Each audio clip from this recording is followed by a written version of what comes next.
بسم اللہ الرحمن الرحیم۔ السلام علیکم میرے پیارے دوستو۔ لیکن میں یہاں شیعہ لوگوں کو ڈنکے کی چوٹ پہ ایک پیغام دینا چاہتا ہوں۔ او شیعہ لوگوں، مذہب جو ہوتا ہے، مذہب نفرت، بغض، حسد ان چیزوں سے روکتا ہے۔ مذہب یہ نہیں سکھاتا۔ پتہ نہیں آپ کس چیز کو فالو کر رہے ہیں۔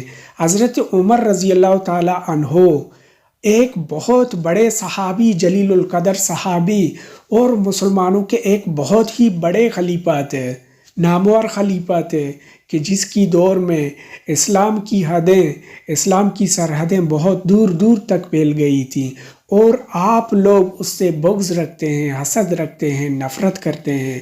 یہ کون سا مذہب ہے جس کو آپ لوگ فالو کر رہے ہیں؟ یہ کون سا مذہب ہے جو بغض، حسد اور نفرتیں سکھاتا ہے؟ ہمارا مذہب اسلام غیر مذہبوں سے، ہندوؤں سے، کافروں سے ہمیں محبت سکھاتا ہے، محبت سے بات کرنا، محبت اور سلیقے سے ان کے ساتھ پیش آنا سکھاتا ہے۔ آپ لوگوں کا کون سا فکر ہے، کون سا سوچ ہے جو آپ لوگ ایک جلیل القدر صحابی سے، ایک بڑے نامور خلیفہ سے اس طرح حسد کرتے ہیں، نفرت کرتے ہیں؟ میں اپنے دوستوں سے گزارش کرتا ہوں کہ یہ ویڈیو اتنا شیئر کریں، اتنا شیئر کریں کہ ہر شیعہ تک میرا یہ پیغام پہنچ جائے اور انہیں یہ بھی سمجھ آ جائے کہ دین یہ نہیں ہے کہ آپ لوگوں نے فالو کیا ہے کہ حضرت عمر جیسے جلیل القدر صحابی سے آپ لوگ نفرت کرتے ہیں، آپ لوگ بغض، حسد رکھتے ہیں۔ دین یہ نہیں سکھاتا۔ سلطنت کے اعتبار سے جس سلطنت کے چیتھڑے اڑ گئے وہ سلطنت ایران تھی۔ حضرت عمر کے ہاتھوں تو ختم ہو گیا، نسیہ منسیہ۔ سلطنت روما، اس کی صرف ایک ٹانگ ٹوٹی تھی تین میں سے۔ وہ تین بر اعظموں پر پھیلی ہوئی سلطنت تھی Roman empire. Eastern Europe, northern Africa, western Asia. Western Asia میں شام اور ترکی کا علاقہ۔ شام لیا گیا اس سے، باقی تو اس کے پاس رہا۔ مشرقی یورپ بھی رہا، شمالی افریقہ بھی رہا، وہ رفتہ رفتہ بعد میں جو ہے گیا۔ لیکن یہ کہ اصل میں جو ہے پہلے مرحلے میں اس کی ایک ٹانگ ٹوٹی، ایک ایران کا خاتمہ ہو گیا۔ اور ایرانی بے انتہا نسل پرست، ان میں اپنی ریشیل سپیریورٹی کا بہت احساس ہے، نسلی برتری کا۔ اپنی تاریخ پر بہت ناز ہے، شہنشاہیت کی تاریخ جو کہ خسرو سے شروع ہوتی ہے، سائرس سے، پھر ڈیریس جیسا عظیم فاتح۔ بڑی عظیم تاریخ ہے ایران کی، اس کو یہ معمولی شے نہیں ہے۔ ایران بہت عظیم تاریخ ہے، اور کئی سو برس تک تو سارا معاملہ جو ہے، جسے آپ وہ سی100 کہتے ہیں، تو یہ دو سپر پاورز نہیں ہیں، ایران اور روم، ایران اور روم، ایران اور روم۔ کبھی ایران غالب آ گیا، روم بیٹھ گیا، کبھی روم غالب آ گیا، ایران بیٹھ گیا۔ قرآن مجید میں ایک پوری سورت جو ہے سورہ روم کے نام سے ہے کہ نہیں؟ الف لام میم غلبت الروم فی ادنی الارض وهم من بعد غلبهم سیغلبون فی بضع سنین۔ بہرحال ایران کا جو پرخچے اڑے ہیں، بادشاہت ختم ہوئی ہے، اس کا وار آیا ہے حضرت عمر پر۔ یہ چونکہ ہوا حضرت عمر کے ہاتھوں،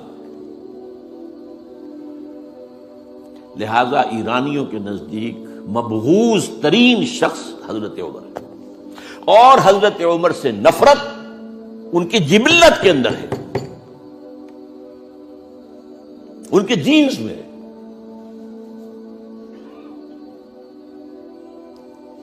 چنانچہ کس نے شہید کیا حضرت عمر کو؟ ابو لولو فیروز، ایک ایرانی غلام تھا حضرت مغیرہ کا رضی اللہ تعالی عنہ۔ اس نے آ کر حضرت عمر سے شکایت کی کہ حضرت مغیرہ جو ہے، ان سے مکاتبت میں کر رہا ہوں، وہ مجھ سے بہت زیادہ پیسے مانگ رہے ہیں۔ مکاتبت یہ تھی کہ غلام طے کر لیتا تھا کہ میں کمائی کر کے تمہیں اتنے پیسے دے دوں گا تو مجھے تم آزاد کر دینا، مکاتبت کہلاتا تھا۔ وہ اتنے پیسے مانگتے ہیں، بہت زیادتی کر رہے ہیں۔ حضرت عمر نے پوچھا کہ تم کیا کیا کام جانتے ہو؟ اس نے گنوایا، میں یہ بھی جانتا ہوں، یہ بھی جانتا ہوں، یہ بھی جانتا ہوں، میں ترخان بھی ہوں، میں فلاں بھی ہوں، میں چکیے بھی بناتا ہوں، میں یہ بھی کرتا ہوں۔ فرمایا کہ پھر تم پر یہ زیادہ نہیں ہے، جو مغیرہ تمہارے اوپر جس قدر رقم ڈال رہے ہیں زیادہ نہیں ہے، اور دیکھنا مجھے ایک چکی بنانی جانتے ہو تو ایک چکی مجھے بھی بنا کے دینا۔ کہا آپ کو تو میں وہ چکی بنا کے دوں گا جو ساری دنیا یاد کرے گی، دھمکی دے گے۔ اور حضرت عمر نے پہچان لیا تھا کہ دھمکی نہیں اس نے۔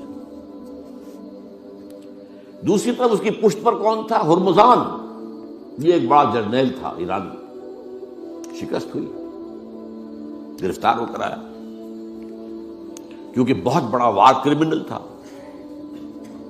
اس کو فیصلہ کیا گیا اس کی گردن اڑا دی جائے۔ اب اس کی چال دیکھیے، ایرانی ذہن کہ مجھے ذرا پانی پینے کے لیے دے دیں اس سے پہلے کہ میری گردن اڑائی جائے۔ حضرت عمر نے فرمایا ہاں پانی دے دو۔ اب پانی کا کٹورا ہاتھ میں لے کہتا ہے دیکھیے مجھے ضمانت دیجیے جب تک میں یہ پانی نہ پی لوں مجھے قتل نہیں کریں گے۔ کہ ہاں ٹھیک ہے، جب تک تم یہ پانی نہیں پی لو گے تو میں قتل نہیں کیا۔ وہ کٹورا پھینک دیا پانی کا، کرو کا قتل مجھے کیسے کرتے ہو؟ تو یہ پانی تو میں نے نہیں پیا، چھوڑنا پڑ گیا اس کو، زبان کی بات تھی۔ وہ تھا اس کی پشت پر ابو لولو فیروز، اور ابو لولو فیروز کے اب بھی اس کے جیسے ائمہ اہل بیت کے اہل۔ ملتے ہیں ایک ایسی ہی دلچسپ ویڈیو کے ساتھ، تب تک کے لیے اجازت دیجیے، اللہ حافظ۔